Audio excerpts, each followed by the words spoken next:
Bonjour à tous, bienvenue sur Analyse Immo. On vous accompagne pour trouver des investissements réels, rentables et qui sont gagnants sur le long terme. Louer en meublé peut être compliqué quand on ne s'y connaît pas, mais ça a certains avantages. On va voir aujourd'hui en quoi c'est important de bien s'y connaître avant de lancer sa stratégie de location meublée. On va parcourir différents points qui vont vous permettre d'établir votre stratégie et surtout de mieux comprendre avant d'entreprendre. Avant toute chose, j'aimerais faire un petit focus. Vous êtes 80% à ne pas être abonné à la chaîne et à regarder quand même les vidéos. S'il vous plaît, faites un effort, on a besoin de grandir et c'est bien aussi pour vous car vous pouvez être notifié des opportunités qu'il y a sur le marché puisqu'on fait à la fois des conseils pratiques et à la fois des analyses d'investissement toutes les semaines. Allez, sans plus tarder, on va plonger dans le sujet de la vidéo qui est aujourd'hui donc la location meublée. Est-ce que c'est un casse-tête? Oui, mais est-ce qu'on peut s'en sortir quand même? Bien sûr, avec les différents données, les différents sujets clés qu'il faut maîtriser. C'est ce qu'on va voir aujourd'hui en 3 points.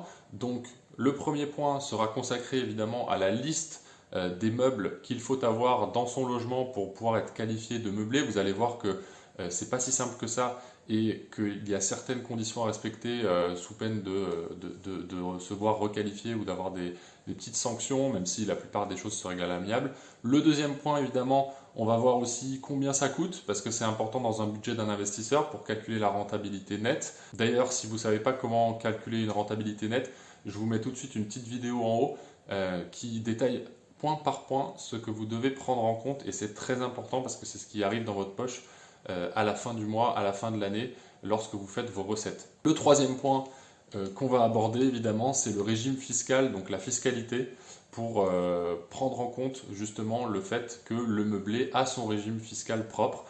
Il est plus ou moins avantageux quand on sait le manipuler, et donc vous aurez toutes les clés pour pouvoir faire votre investissement et le meubler en tout état de cause et en bonne et due forme surtout. Allez, on enchaîne tout de suite donc avec la fameuse liste des meubles qu'il faut comprendre dans son logement lorsqu'on loue en meublé, que ce soit un appartement, un immeuble entier meublé, donc là un immeuble d'habitation, hein, il n'y a pas de commerce, etc. Après, vous pouvez aussi avoir plusieurs régimes en fonction de ce que vous faites dans un immeuble, mais là on va se concentrer vraiment sur le meublé. Donc le premier point évidemment, c'est tout ce qui est literie. Lit, couverture de lit, drap, housse, etc. Donc ça c'est un des premiers budgets. N'oubliez pas que le but d'une location meublée, c'est que vos locataires, donc qui sont dans le logement et peuvent vivre convenablement dans le bien. Donc tout ce qui est dormir, manger, habiter en toute on va dire décence et confort. Deuxième chose, dans la liste des meubles, les volets et rideaux. Donc c'est un peu contre-intuitif parce que ce n'est pas des meubles, mais il faut pouvoir justement avoir quelque chose qui isole de l'extérieur, donc de la lumière extérieure. Donc volets, rideaux. Les troisièmes petites choses du coup par rapport au logement meublé, ça va être au niveau de la cuisine.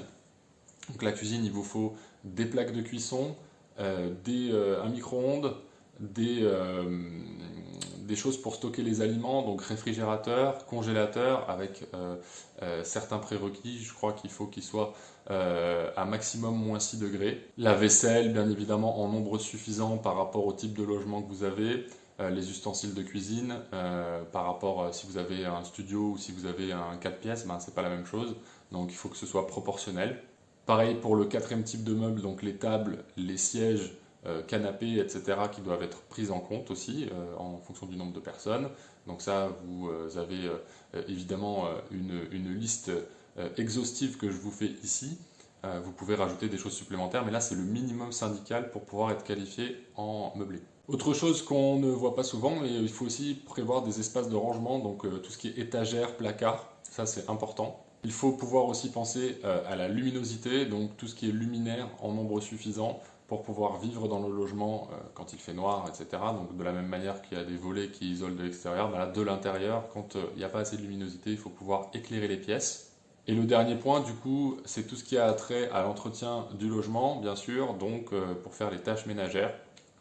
Donc les balais, serpillères, aspirateurs, voilà un kit un peu éponge, torchon, etc. Tout ça, c'est listé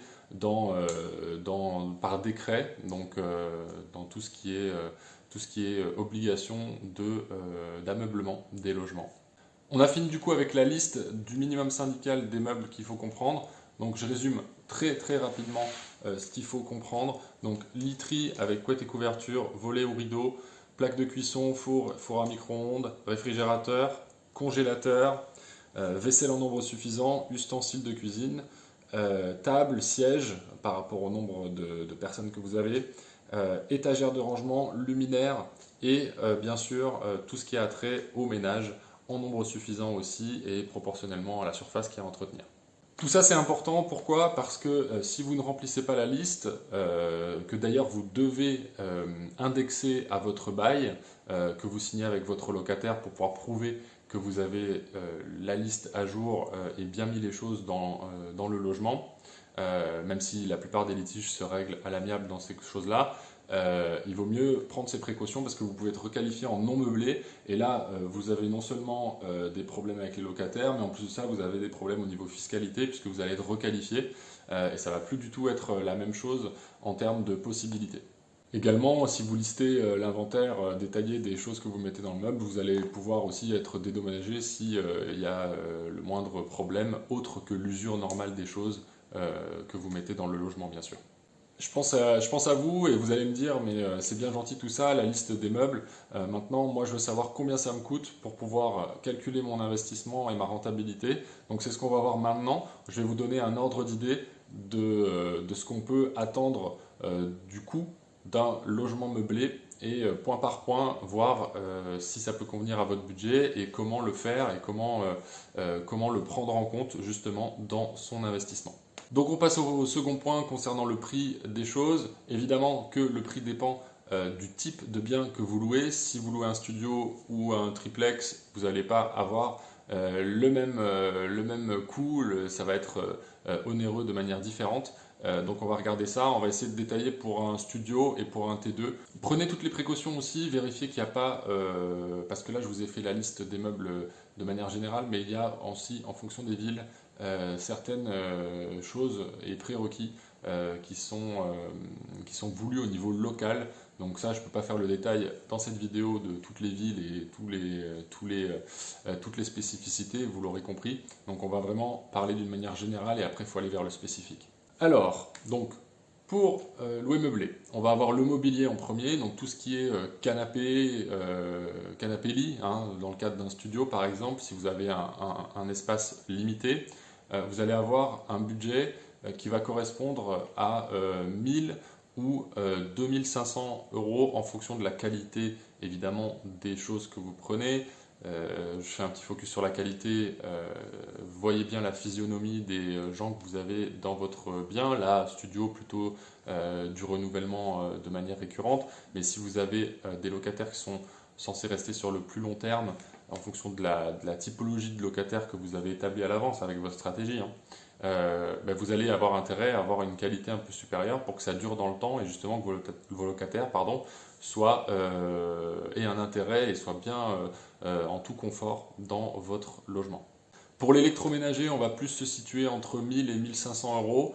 Maintenant, ça dépend aussi de vous. Si vous voulez que vos locataires se sentent bien dans le logement, vous allez peut-être vouloir un lave-vaisselle. Donc là, comptez 500 euros en plus, évidemment. Vous faites un peu la liste avant de commencer. Comme ça, vous établissez votre budget total. Donc 1000-1500 euros pour l'électroménager. Pour le linge de maison, on va plus être entre 200 et 300 euros. Donc ça va se rajouter un petit peu. Donc je le comprends aussi dans le prix.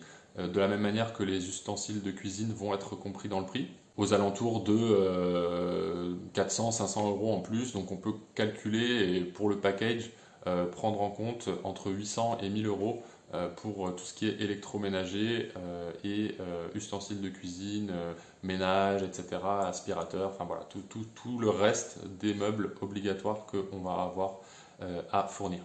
Donc voilà, pour le studio, donc petite surface, comptez donc entre 3000 et 5000 euros minimum pour loger convenablement vos locataires dans la location meublée. Pour tout ce qui est ensuite des surfaces un peu supérieures, donc on va dire T2 et puis T3, moi ce que je fais c'est que j'applique un multiple par rapport au studio. vu qu'il y a une pièce en plus ou deux pièces en plus, eh bien, je vais appliquer un multiple. Alors, pas forcément, il y en a qui font x2. Moi, je fais plus x1,5 pour aller au T2 et ensuite x2,5 pour aller au T3. Donc, on va être entre 3000 et 5000 pour le studio x1,5, 3000 et 5000 fois 2,5 pour le T3. Ce qui va nous donner, puisqu'on a un range, donc une échelle entre 3000 et 5000, avec une moyenne donc de 4000, ce qui va nous donner du 6000 € pour les T2 et du 10 000 € pour les T3, en sachant que je fais des chiffres grosso modo, que vous allez certainement trouver une moyenne entre ces chiffres pour votre investissement. On enchaîne avec le troisième point que je vous ai promis pour un petit focus sur la fiscalité, puisque quand vous allez calculer votre rentabilité nette, ensuite il faudra calculer une rentabilité nette. Donc net, je rappelle, c'est sur le bien, et rentabilité nette, c'est sur les recettes avec votre impôt pris en compte. Au niveau de la fiscalité, vous allez avoir une déclaration à faire chaque année en fonction de vos recettes par foyer. Donc c'est la déclaration et les annexes qui correspondent à l'onglet 2042. Vous pouvez le retenir, mais sinon c'est assez facile sur le site du gouvernement pour effectuer cette déclaration. Donc voilà, et puis si vous n'avez pas confiance, vous pouvez toujours prendre les services d'un expert comptable. Mais quand on n'a qu'un investissement, en général, on peut faire tout par soi-même. Ça prend, si on n'est pas à l'aise, une demi-journée à tout casser. Donc pourquoi pas le faire soi-même et éviter 1000 ou 2000 € de frais de comptable. Bien sûr, vous avez certainement déjà entendu parler du LMNP, donc l'allocation meublée non professionnelle. Pour l'instant, c'est votre statut si vous achetez en nom propre et que vous louez en nom propre aussi. Ça répond à des critères. Et ensuite, on va voir les deux régimes qui existent pour déclarer. Donc, évidemment, le LMNP, il est valable qu'à partir d'un certain point. Sinon, vous allez passer en professionnel et là les revenus seront taxés d'une manière différente. Vous allez être taxé en tant que professionnel à partir du moment où vous dépassez les 23 000 € annuels de recettes, donc c'est par foyer, attention, c'est pas par personne, et donc bon, 23 000 €, on a le temps de voir venir, mais si on a des bons budgets, ça peut aller vite aussi. Deuxième possibilité aussi d'être taxé en tant que professionnel, c'est si vos recettes de vos locations vous rapportent plus que les autres recettes au titre de l'impôt sur le revenu toujours que vous avez à côté. Donc voilà, vous avez deux possibilités, sinon LMNP. Et ensuite, on va voir les deux régimes qui peuvent être choisis en fonction de votre typologie d'investisseur. Donc supposons que vous soyez en LMNP avec donc les critères qu'on a vus précédemment, vous allez remplir votre déclaration 2042 et vous allez avoir du coup à choisir entre le régime micro-BIC, micro-BIC et le régime réel. Donc supposons que vous soyez concerné par le régime LMNP, vous répondez aux critères qu'on a vus précédemment. Déjà, vous allez avoir en premier lieu une déclaration à faire aux autorités, une déclaration d'activité par rapport à ça. Et lorsque vous faites cette déclaration, vous avez le choix entre deux régimes fiscaux qui sont le micro-BIC, micro-BIC et le régime réel.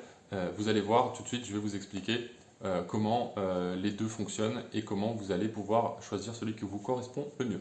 Sachez également que là aussi des plafonds s'appliquent, donc pour pouvoir bénéficier du régime micro-BIC, micro-BIC, vous allez devoir ne pas dépasser 72 600 € pour la location classique. L'intérêt de ce régime, c'est que vous avez un abattement de 50% sur les recettes que vous faites, donc sur le chiffre que vous faites.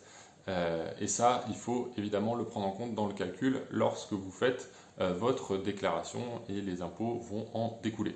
Normalement, le montant de l'abattement est directement déduit par le fisc, mais vérifiez quand même les chiffres, car si c'est votre premier investissement, il peut y avoir des erreurs. Donc très simple, vous avez 10 000 € de loyer, vous serez imposé sur 50% de ces 10 000 € là. Donc ça c'est le régime de base auquel vous êtes soumis si vous ne dépassez pas les 72 600 €. La deuxième option, c'est le régime réel. Le régime réel, c'est beaucoup plus compliqué administrativement. Ça demande souvent l'appui d'un expert comptable. Donc là, vous allez pouvoir faire des déductions. Alors, vous n'avez plus un abattement de 50%, mais par contre, vous allez déduire à hauteur réelle, c'est pour ça qu'on appelle ce régime le régime réel, les charges que vous avez par rapport aux biens que vous louez. Donc ça permet de prendre en compte certains frais, frais d'agence, etc. Ça permet de prendre en compte aussi l'amortissement du bien, puisque le bien s'use avec le temps. Là, évidemment, les règles d'amortissement, il faut aller dans le détail. Donc là, encore une fois, prenez le conseil d'un expert dédié à ce type de choses. Mais sachez que voilà, si vous avez des charges qui dépassent justement l'abattement de 50% que vous auriez au régime microbique, eh ben, c'est intéressant du coup de se concentrer sur le réel et du coup de basculer, parce que c'est un changement, c'est vous qui choisissez, hein, vous basculez d'office, vous êtes au régime microbique, et si vous voulez, vous avez l'option qui est tacitement renouvelable tous les 2 ans de passer au régime réel. Bonne nouvelle, une fois que vous avez réalisé tout ça et vous comprenez tout ça, vous êtes prêt. Je comprends que ce soit un peu difficile à appréhender, donc n'hésitez pas à me poser toutes les questions que vous avez en commentaire, ou alors prenez rendez-vous avec moi, je répondrai à toutes les questions gratuitement bien sûr, comme d'habitude. Cette vidéo était un peu technique, je comprends aussi. Maintenant, c'est nécessaire de comprendre les tenants et aboutissants lorsqu'on fait un investissement parce qu'il faut établir ses stratégies. Je ne fais que le répéter sur cette chaîne. J'espère que ça vous a plu. Abonnez-vous encore une fois à la chaîne pour ne rien rater. Et je vais vous mettre d'autres conseils pratiques. Évidemment, n'oubliez pas que chaque semaine, je fais une analyse d'investissement qui existe sur le marché. Donc, c'est des véritables opportunités pour vous. Et je vous mets aussi le dernier exemple des biens trouvés à moins de 100 000 euros. Il y en a, même en immeuble de rapport. Et voilà, vous avez les 3 vidéos, l'embarras du choix. Et moi, je vous dis à bientôt. C'était Analysimo. Ciao.